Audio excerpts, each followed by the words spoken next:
And welcome back to Star Wars Minute. I'm Young. It is the daily podcast in which we analyze, scrutinize, and celebrate the Star Wars movies 1 minute at a time. I'm Pete the Retailer from PeteTheRetailer.com. My name is Alex Robinson. My website is alexrobinson.fun. And I'm Chrysanthe Tan. I have a podcast called Star Wars Music Minute, and this week's episode will focus on what we're talking about in this set of minutes. So Look at that was a bad plug because we haven't talked about it yet, and you don't know what we're talking Right. about. But What you're about to hear will match We're gonna up be with what talking- you're about to hear later if you listen to that, which you should. yes, This is like a backdoor pilot for your your podcast. The episode will be focused on the diegeticization of the Imperial March. Imperial March. So Right. Well, where are we, Pete? Explain to us where we are. Yeah, it was minute 14 of Solo, a Star Wars story, which is now available on Blu-ray and digital. Solo minute 14 starts with some kind of weird disembodied voice telling telling Han to be a part of something, to join the Empire. And it ends with an Imperial officer just kind of, spitballing, dreaming up a name for our main character. Mm-hmm. this is a different kind of disembodied voice, though. It's not like it's like meant to be disembodied. Yeah. It's from a loudspeaker. This is meant to be a PA announcement, yeah, which Yeah. that I'm fine with. Right. Me too. All right. I like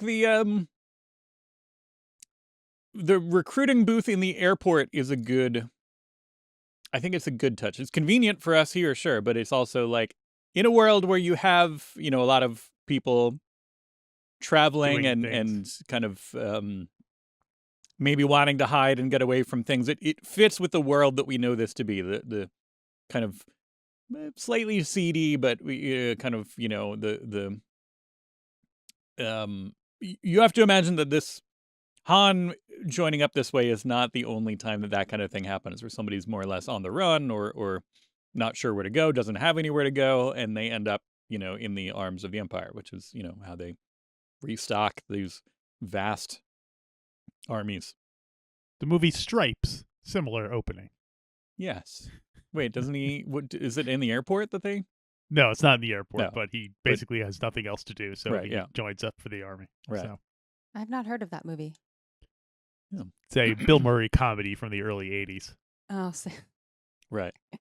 Tell you everything. you need to know about Structurally, it's very similar to Full Metal Jacket, but completely Yes. different in tone. Yes. Well, Well, of course, we are talking about the Imperial recruiting video that we hear. What, Pete? yes. Uh, Now this could be, I'm ever since the special edition changes and then the stuff like that, I'm always hesitant to trust the evidence of my own eyes and ears. But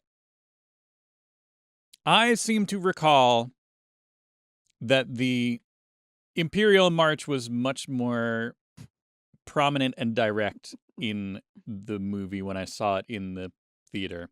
And here I feel like it's almost but not quite the Imperial March. I feel like you could almost use this in a commercial and say, no, it's not the Imperial March. Or if you were Vanilla Ice, you could sample it and be like, no, this one goes da-na-na-na. But I feel like it's close enough, but not directly the Imperial March. so, do you and think you're this- saying in theaters you heard it different? I It feel like I sounded like heard the normal. straight up the Imperial March when I saw it in the theater. I could be mistaken because, again, I don't trust the evidence of my own senses because Okay. I was, I've had that football yanked away from me several times by.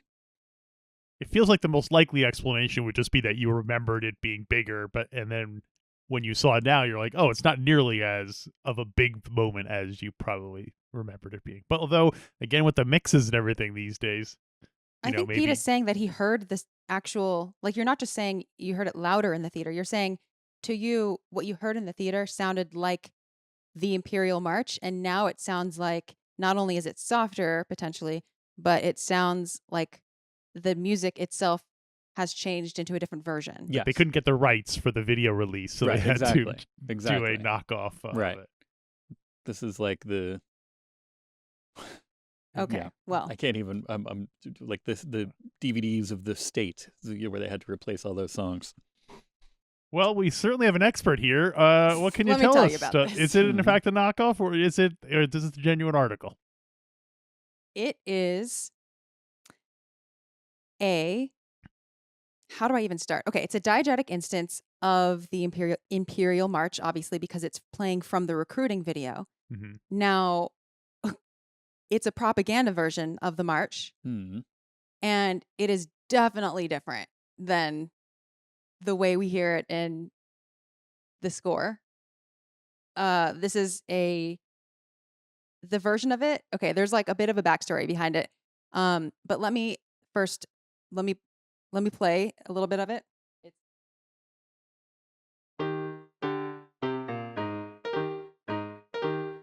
So it's upbeat. It may be even faster. It's probably like, and then it's like, It's like a music box. Yeah, that totally sounds like it sounds like what they would play if the Empire was at the Olympics in Epic's Summer Games or Summer Games 2. I'm so glad you said that. Wow. First of all, it is not on like a rinky-dink piano.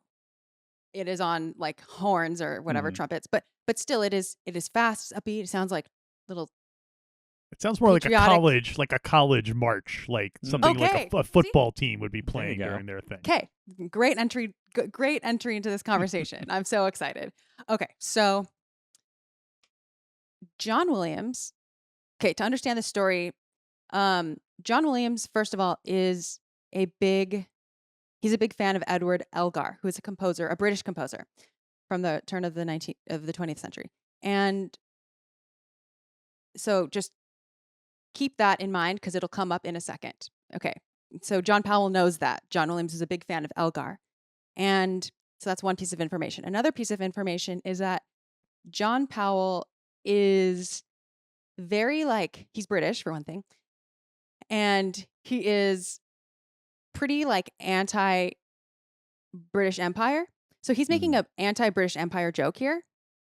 And this is why it's funny. It's because will this sound funny? Let me just say it. I Okay. hope so. We'll be the judge of that. Okay, so he is very so obviously comparing the Empire to British Imperials or really imperialism, any real world analog to the Empires. Empire is already not going to be flattering, and it's already kind of sort of saying something. And he leaned into this obvious connection and made a reference to the proms in the UK. There's last night of the proms. I don't know if I said that correctly. It's like this concert. It's like this big.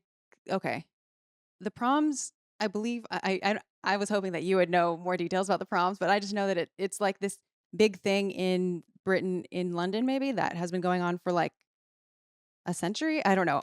Don't quote me on this, listeners. I'm sorry, British people, but the last night of the proms it's like this big thing, and it's the last night is always this big patriotic event, and they always play this Elgar piece called "Land of Hope and Glory," and "Land of Hope and Glory" is the lyrics of it are it's this hugely imperial, John Powell describes it as this horrible this piece of music with this a horrible British meaning where it's supposed to celebrate the glory of war and Britain's power and everything. And it's it goes, "Land of hope and glory, mother of the free, how shall we extol thee who are born of thee? Wider still and wider shall thy bounds be set. God who made thee mighty, make thee mightier yet. What God who made thee mighty." Anyway, those lyrics don't actually make sense to me because it's written in old timey language. Right. But basically, it's this big pro Britain thing. Now, people will probably actually know that song, know that piece, whether they know it or not, because it's actually the music of Pomp and Circumstance, which people graduate to. So the thing about college campuses and about the Olympics was actually so spot on. So that if you look up "Land of Hope and Glory" later, it's dee dee dee dee dee dee Dee, dee, dee, dee, dee. Dee, dee, dee, dee, dee. So that's what this is. This version of the Imperial March is orchestrated and made, more happy. It's basically done in the style of Edward Elgar of this piece, of this on purpose, like to make it sound patriotic in the British Empire sort of way. And it's kind of also a nod to John Williams's love of Elgar. I'll say Elgar didn't write the lyrics to it; he just wrote the music. But still, I like Elgar too, and so does John Powell. But this is kind of a parody, and he said that like everyone's always telling John Williams that his Imperial March sounds like all these other composers, and it sounds like Holst and it sounds like whatever. So he thought it would be funny to like turn it around and make the Imperial March actually sound like a different one of John Williams's favorites, Elgar. Nice. A little inside joke for music, or particularly, I guess, John Williams. You have to know John Williams was influenced by Elgar. But also, I it wonder works in a just a British Empire joke, right? Yeah. And in converting the thing that we know to be their theme into a kind of into music that was meant to evoke that same feeling, but in a real world sense. I wonder if did John Williams ever. I'm assuming John Williams saw Solo at some point, and do you think he went, "Oh, I get it"? Like, was he like, pointed, he's like, he did like an Elgar thing? Like, he looked over at him. They were the only two in the audience who were like, everybody else. So this is just like, funny. The soundtrack was ready before, like before John Williams saw the film, and at first he was like, "What the hell is this?" Because he didn't know the context, and so it's not on the original soundtrack. But then when he saw the film, he got it. And so it's on the deluxe edition of the soundtrack. But I think at first he probably was like, "What is this version of the Imperial March?" Right. But speaking of orchestrators, yesterday, let's see, I'm pulling up a quote. Okay. So this came up like really last minute. It was like one of the editors or something that was just like, "Hey, what if can you slip in like a little version of the Imperial March?" And I think they were just like at a session or just something really, really quickly or something really like under the gun time wise. And so, oh yeah, here he goes. And so I sat down at the piano while we were actually recording. And it was one of those things that just came up with like the editor was like, "Have we got anything for that little section there?" It was like quite an innocent question. And I thought, what I could probably do something. So I just sketched something very briefly out. And then my orchestrator, John Ashton Thomas, who's another English guy, who I was at college with, a music college, said, "Can we make this really Elgar-like?" And so we worked out a few chord sequences, and just an hour later, we put it in front of the orchestra and they played it. And that was that. But they intentionally like trying to make it sound like Elgar, like Pomp and Circumstance. Right. Which it does. Other listeners may know as Macho Man Randy Savage's theme song, of course. So it doesn't sound like on a conceptual level, any of us have any problem with the Imperial March being introduced in universe as a song that Han Solo and the gang would theoretically recognize. Because I know some people did not like that. It took like basically Star Wars music and put it into Star Wars. Right.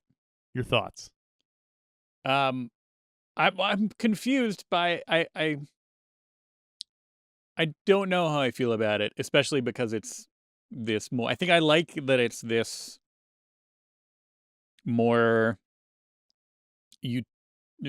specific purpose version of that same thing. Where if it was just like playing the regular old Imperial March, I think I would have been a little bit like, it seems a little bit too referential to me. But here, where it's like a very specific kind of tonally appropriate adaptation of that, I like it.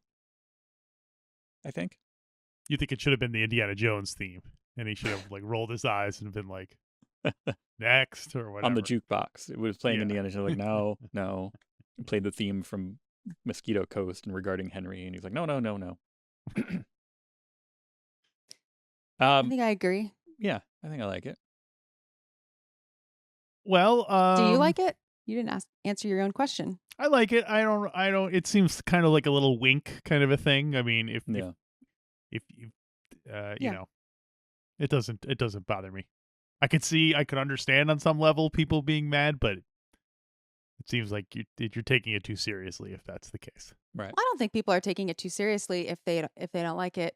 I think so many of these things, as you have often talked about, with everyone agreeing that maybe the sequels have 30% too much or whatever, too much humor, but or 10%, whatever, but Right. kind of disagree on what those edges are. Yeah. I think this is one of those things where, like, if there's nothing to be really mad about. Just for some people, it's going to rub them the wrong way, and for others, it's not. And I don't think I'm particularly open-minded for liking it. I think it's like, if it had been preceded by like 10 other predecessors of the same thing, this one probably would have broken me. But all the elements are in place for me to accept this, and I'm fine with it. Like, for instance, there's that one James Bond movie, I forget which one it is, but someone goes to put in a code in a keypad, and it does the Close Encounters theme when they press the buttons. Right. That to me seems more... Isn't that Moonraker? Like this, I think that's Moonraker. it wouldn't surprise me. But I guess to I me actually think seems... that's cool. that seems more egregious because it takes you out of the movie. But well, like you said, who's it's to just a say matter James of taste. Bond, James Bond lives in the real world. He could have gone to go see Close Encounters. Right. Well, in this case, I would think it would have been the bad guy because James Bond was breaking into a bad guy's headquarters when he put it in. So it would have been the bad guy who was a big... Yeah. They but also it's a set of 5 notes. I don't think it would need to mean that he has that they acknowledge Close Encounters of the Third Kind whatsoever. It could just be that they're all affected, but like that they all somehow are in the know, diegetically speaking, of this melody. Yeah. Or it could be sort of like a chaos theory thing, which is like, how chaos theory just like shows up like Right. It could just be a crazy coincidence that they just happen to both have that, but I'm going to say it's... Well, I happen to know because I just not too long ago read a book about the music of James Bond, and that was actually a trade. I love it when multi-billion-dollar companies trade things like baseball cards. My favorite, of course, being Ego the Living Planet being traded for Negasonic Teenage Warhead. Completely different story. This, they kind of, I don't know if they had to get this clearance, but they in order to, basically they traded that note on the keypad to Steven Spielberg using the James Bond theme for Data in Goonies. Because he wasn't executive producer on Goonies, I think. Broccoli and Steven Spielberg. Spielberg, and so that there was like, oh hey, we're going to use this thing there, and he was like, all right, we're going to use this thing there, and they're like, okay, and that was like, they agreed that they're wink and a nod. We're at the same level. Nobody's gonna involve lawyers in this or anything, right? Okay, good. Yeah.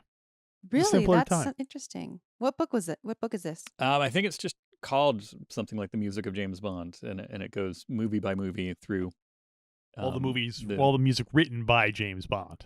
Right. That sort of exchange thing is very interesting. That's what I was in there for, that kind of a thing. I wanted to know more about that, and it is an interesting. I also wanted to know more about the songs that were almost James Bond theme songs, but then weren't for some reason. Pulp and Blondie and Johnny Cash and all these other things. And they mentioned that those are more at the end, but in the meantime, it goes through kind of each score and the development of the theme song and the score. It's an interesting book. A little Anyway. IP trade. Yeah. Back to Solo Minute 14 for a second. Let's talk about Droud Munbrin. Droud Munbrin. Droud or Droud, depending on where you're from. I say Droud. If you're from Surrey. Droud. Droud Munbrin. Captain Munbrin to you, if you're paying attention. Mm-hmm. He's the one who's Han Solo, or sorry, he's the one who Han goes to sign up with. I can't, starting next minute, I don't have to correct myself on that it's just Han. It's only one more minute. But yeah, he's the one who's he's like, all right, sure. What's your name? And he says Han. He's like, Han, what? Who are your people? Han says, I don't have people. And I wanted him to say, I don't have people. I've got worms. But Han Whiteworm. yeah, totally different story that. But yeah, then he's about to give or one of the most prominent characters in all of Star Wars his name, Drod Munbrin. So what do we think he's going to go with? I think it's gonna go Han Boban, Banana Fana Fofon. I wrote down a list of potential names for him. Okay. Han Alone. Han Lonely. Han Alone sounds like Han Alone. Hawaiian or something. Yeah. Han Lonely. Han Mhm. Lonesome. Mm-hmm. Han Friendless. This is where it starts to Oh. get a little Han Uno. Oh. We'll work in a little bit of a product placement. Han there. Uno. Han Bastard. Oh. Kind of a British. That's it. Han- If we get Alexei Sale to be this this officer, that would be good. We had Yeah, we had Vivian last Vivian. movie. I thought he maybe should have called him Han Nunbrun. No, Named him after Yeah. himself. I claim you. Then he could have written Yeah. him off on his taxes. Right? Han Skywalker, like those other people sure. whose parentage is questionable. They Mhm. they don't know what to call them. So But what That's about? not what defines a Skywalker. But okay, I'll let it slide. I'm surprised you didn't go with something like Han Starfighter or something like pilot, Han Spaceship. star Right. pilot, or something. Yeah, he's Yeah. looking around regarding the airport. flying. Well, he doesn't know yet that he wants to be a pilot yet. No, he- so Oh, it's in the no, next he does. minute. He just hasn't expressed. He hasn't sung a song about it. That's He just- right. Yeah, he hasn't knows it in his expressed heart. but he knows. Oh no! Oh, I know. Yeah. Well, Yeah. I'm kind of surprised that Han doesn't have a go-to alias ready to go. Like, doesn't is he? Isn't he like curious. a kind of living on the fringes of society, doing vaguely criminal things? He should totally have a Art Vandelay ready to pull at a moment's notice when they ask him. I guess he's just a white worm. Yeah, He's just Yeah. one of Proxima's scum rats. I guess he doesn't need it. He's just doing his. He hasn't needed it. He's been more of a grunt than a spy or Yeah. a secret agent or anything. I feel like he'd have a fake ID at least, but he Maybe. doesn't even have a regular ID. So Yeah. so a chip. He doesn't Sorry. even have a corsage. Oh gee. I thought you were for sure gonna go with since the airport itself was tonally modeled after Godfather 2. That like okay, Han Corellia. They're just gonna name there him you after go. where he was from. Yeah. Although I do like him pulling a George Glass. I like Drod Munbrin being like, okay, Han, passport. Like just looking around the airport at what he was like. Han, All the people he does through are all like passport, stapler, yeah, coffee mug. All Han, named after long things in his- line. Han, quit my job. Han, Well, we'll find out. Quiznos. I'll have more to say about his name tomorrow. Okay, But we'll save it for tomorrow. until Mhm. I'll read from here. Oh, yeah. This is okay. After I read what happens here, I want us to reconsider. I want us to think about what the music does, what the function that the scene comes off very differently in the book than on screen, and I think it's actually because of the in-universe instance of the recruitment video with the music. I think without it, well, let me just read. Okay. Oops, it's my violin. Okay, another cue. He stood amongst other recruits, some looking haunted and hungry, like he was sure he did, others looking eager, as if this was their dream job. Actually, in a way it was. He had dreamed of being a pilot. This was one way to do so. Officers were meeting with recruits and sending them down a windy tunnel toward the tarmac and shuttles. Han watched the other recruits go down the tunnel straight to freedom. Another Imperial officer, this one an older man with the same pale, pinched face as the woman at the gate, was processing the recruits. He waved at the tall, lanky boy in front of Han. Approved. Processed to IDT 28, he said in a bored voice. He looked at Han, looking like he'd rather be on a break than talking to a new recruit. Name? Han stepped up and looked around him. This is where you sign up to be a pilot? The man smirked at his confidence. If you apply for the Imperial Navy, he allowed, but most recruits go into the infantry. Han shook his head impatiently. I'm going to be a pilot. Best in the galaxy. How long will that take? The officer gave him a bit more attention, sizing him up. Depends on how good you are at following orders. Han looked around, checking to make sure that Rebolt hadn't delivered Kira and then come back to grab him too, or sent stormtroopers after him, or Moloch wasn't coming for him himself.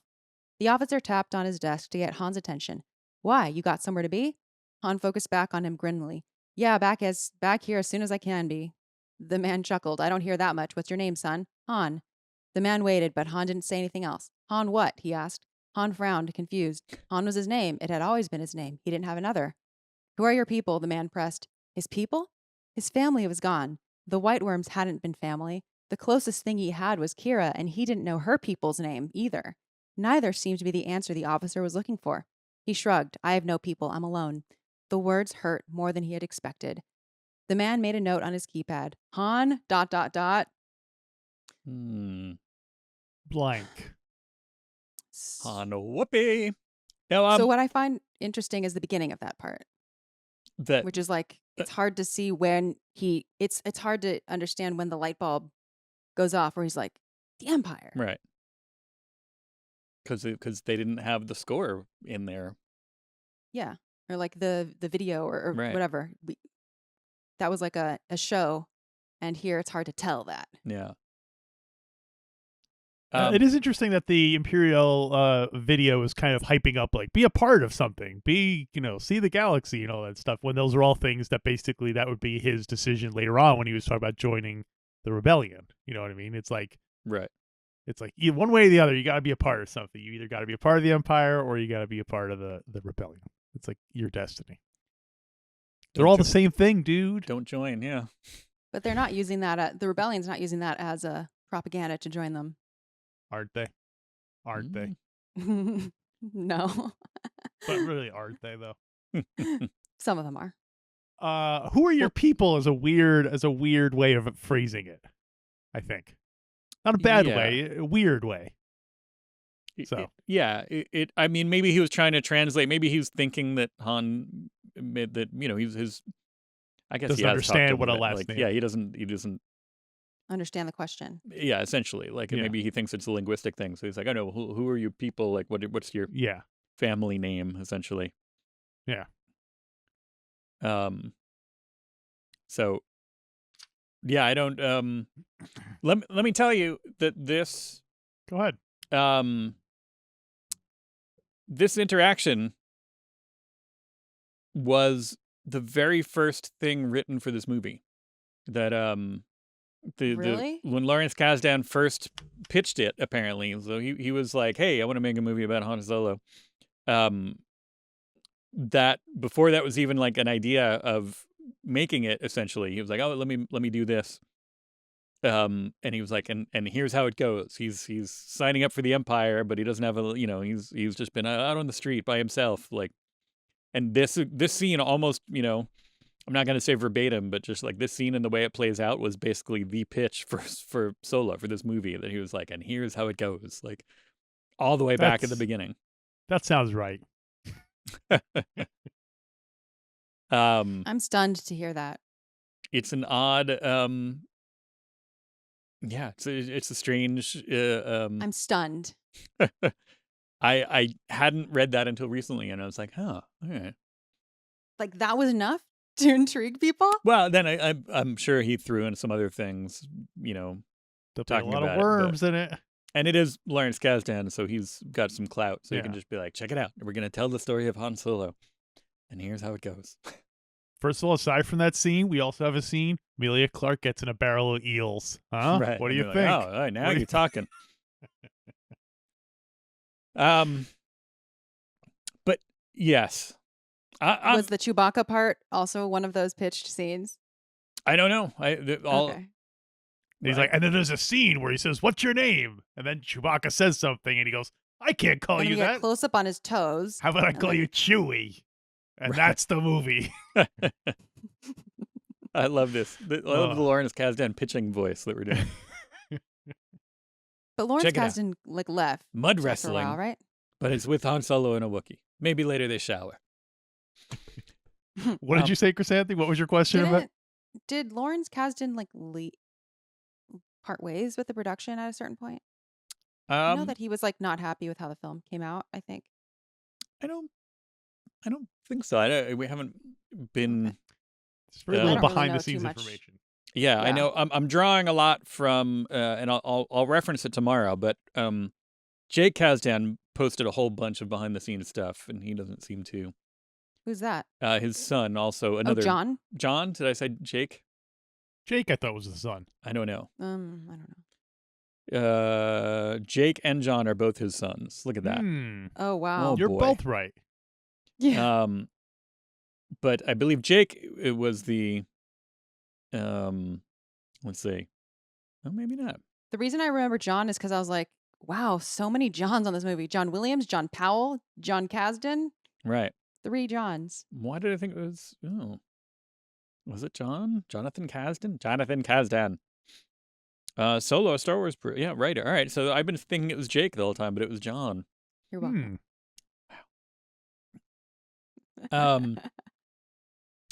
So John Kasdan wrote a. He's like, hey, there's no real behind the scenes stuff for this movie. So on Twitter, he wrote out, here's 52 cool things about Solo behind the scenes, basically. Oh, nice. And obviously, he wouldn't go too much into if there were bad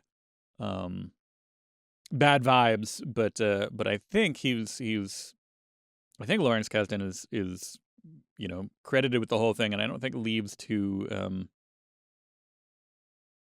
he wrote the screenplay,